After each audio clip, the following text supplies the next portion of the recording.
তেখেতে গোটেই গুৱাহাটীৰ ৰিপৰ্টখিনি চাই পেলাই ক'লে এইটো মেজৰ কেছ হ'লেও মই মানে অপাৰেশ্যনটো কৰিব পাৰিম আৰু মই এইবিলাক কৰিয়ে থাকোঁ, চিন্তাৰ কোনো কাৰণ নাই। মোৰ ভণ্টিহঁতৰ লগত মানে মোৰ বেলেগ এজনী ভণ্টি গৈছিলে। তেখেতে তেতিয়া ছাৰক প্ৰশ্ন কৰিছে, হাজৰিকা ছাৰক, যে ছাৰ গুৱাহাটীততো এইটো অপাৰেশ্যন নকৰোঁ বুলি ইতিমধ্যে পঠাই দিছে, আপুনিনো ইমান দুৰ্বল ছোৱালীজনী কেনেকৈ কৰিব পাৰিব, তাততো মানে অপাৰেশ্যন নকৰোঁ বুলি ইতিমধ্যে পঠাইছে আমাক। তেতিয়া ছাৰে ক'লে যে তাত লোড বেছি, ৰোগীৰ সংখ্যা বেছি, তাত মানে এনেকৈ তেওঁলোকে এটা ডেট দিয়ে, তাৰপিছত মাতে, এইবিলাক চলিয়ে থাকে, আপোনালোকে একো টেনশ্যন নল'ব।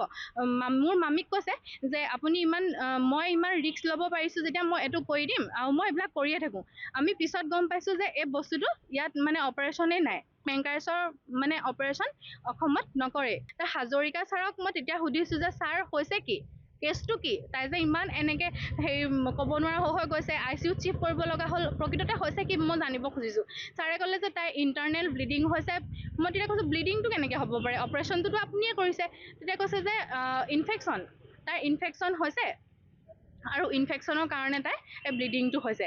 এতিয়া উপায় কি সুধিলোঁ, ছাৰে ক'লে ব্লাড লাগিব, ব্লাড 4 পেকেট 7 পেকেট যিমান পাৰে আপোনালোকে যোগাৰ কৰি দিয়ক, আমি ৰিঅপেন চাৰ্জাৰী কৰিব লাগিব। মইতো অবাক, ছোৱালী চকু মেলা নাই, ICUত আছে, তেওঁক আকৌ সেই কটাৰ পেচেণ্টটো ইতিমধ্যে আপোনালোকক মই দেখাইছোঁ, ইমানখিনি কটাৰ পিছতো তাইক মানে আকৌ ৰিঅপেন চাৰ্জাৰী কৰিবলৈ উদ্যত হৈছে ভাস্কৰ হাজৰিকা। ডক্টৰ ভাস্কৰ হাজৰিকাই ইমান কি এনেকুৱা পাইছিলে যে মোৰ ভণ্টিক চিৰ কৰি জন্তুকো আমি এনেকুৱা এটা ব্যৱহাৰ নকৰোঁ, ইমান তেনেকৈ কেনেকৈ ফালিব পাৰে।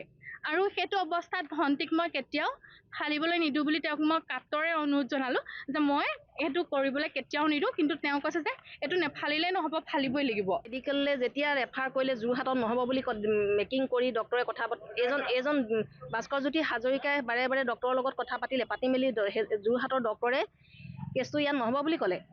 নোহোৱাৰ কাৰণে ইমিডিয়েট ছোৱালী হাততে হেৰাব বুলি ক'লে, ইমান ইমাৰ্জেঞ্চি ছোৱালী আকৌ গুৱাহাটীলৈ লৈ গৈছে, আমি লৈ গৈছোঁ। ভাস্কৰজ্যোতি হাজৰিকাই ইয়াৰ পৰা মাকক ফোন কৰি কথা জনাইছে, আপোনালোকে ছোৱালী মোক একো নজনাকৈ আপুনি কেলৈ লৈ গ'লে, এইটো ধমকি দিছে। যিটো অপাৰেশ্যন কৰিলে গোটেই কাপোৰ কটাতে চিলাইছে, তাতো ডক্টৰে কৈছে, গুৱাহাটী ডক্টৰে কৈছে।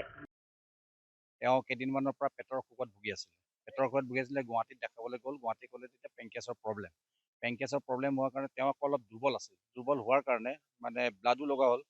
ক'লেকে দুৰ্বল হোৱাৰ কাৰণে আপুনি 10 দিনমানৰ পিছত আহিব। ঠিক 10 দিন ঘৰলৈ গুচি আহিলে। ঘৰলৈ অহাৰ পিছত আকৌ পুনৰ বিষাবলৈ আৰম্ভ কৰিলে। যেতিয়া বিষাবলৈ আৰম্ভ কৰিলে, যেতিয়া কচুপথাৰ বা খুমটা অঞ্চলৰ মানুহবিলাক কিবা এটা হ'লে চিধাই মানে এনআৰলৈকে যায়। ঠিক তেওঁ এনআৰলৈকে গ'ল। এনআৰৰ লগত দেখুৱাৰ পিছত কোনোবাজনে ছাজেশ্যন দিলে যে ভাস্কৰ হাজৰিকা নামৰ এই ডক্টৰ এজন আছে, তেওঁ বোলে এইবিলাক অপাৰেশ্যন কৰে, আপুনি চাব পাৰে বোলে। তেওঁৰ ওচৰত গৈ পেলাই চালে যে এইটো মানে এইবিলাক কামটো মই সদায় কৰি থাকোঁ, গতিকে ইয়াতে আমি কৰিব পাৰিম। গতিকে তেওঁ আহি পেলাই SGM নাৰ্ছিং হোমত ভৰ্তি হ'বলৈ ক'লে, তাতে ভৰ্তি হ'ল আৰু এইটো অপাৰেশ্যনটো কৰিলে। এনেকুৱা মিছলিড কৰিলে মানুহঘৰক, যিটো নেকি তেনেকুৱা অপাৰেশ্যন হয়তো গোলাঘাটত আজিলৈকে হোৱা নাই, নহয় চাগে অসমতো খুব কম হয়। যিহেতু ইয়াত এই পেংকেছৰ অপাৰেশ্যন অসমত খুব কম মানুহে কৰে। কিন্তু এই ইমান মানে ৰিস্ক এটা লৈ পেলাই ইয়াত জটিল মানে কাম এটা কিয় ইয়াত কৰিলে সেইটো আমি ধৰিব নোৱাৰিলোঁ। কিন্তু এইটো বৰ দুখ পাইছোঁ, তেখেতে যাতে এটা শাস্তি এটা পায়, যিহেতু এয়া আমাৰ ঘৰত এতিয়া মানুহৰ হ'ল, কাইলৈ বেলেগৰ ঘৰতো হ'ব পাৰে। 9 মাহৰ আগত তাইৰ দেউতাক ঢুকাইছে, আজি 9 মাহৰ পিছত তেওঁৰ আজি ঢুকাইছে। যিটো নেকি তাইৰ ছোৱালীজনী পঢ়া শুনাটো ভাল আছিলে, মেট্ৰিকো ভালকৈ ফাৰ্ষ্ট ডিভিজনত পাছ কৰিছে, হায়াৰ ছেকেণ্ডেৰী ফাৰ্ষ্ট ডিভিজনত পাছ কৰি পেলাই ভালকৈ কৰিছে, কিন্তু কলেজলৈ যাবলৈকে নাপালে। তো চবৰে পৰিয়ালৰ এটা আশা আছিলে তাইক লৈ পেলাই, কিন্তু এতিয়া শেষ হৈ গ'ল। ডক্টৰজনে এৰেষ্ট কৰিছে, এতিয়া বৰ্তমান থানাতে আছে।